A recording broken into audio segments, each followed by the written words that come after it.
Hala, ang ganda niya nga.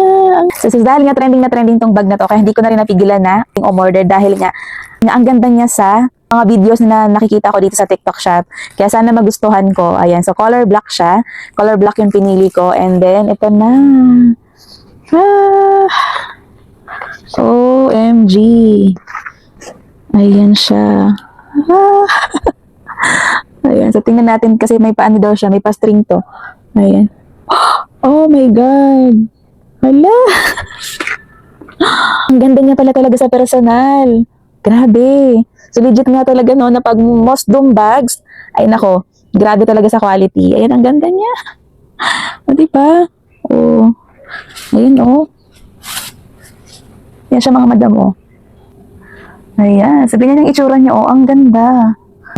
May pa-string pa siya dyan. So, kung gusto mong luwagan siya, so pwedeng-pwede. Ayan. So, napakaluwag din ng loob niya. Ayan siya. So, ang dami-dami mong mailalagay dyan, mga madam mo.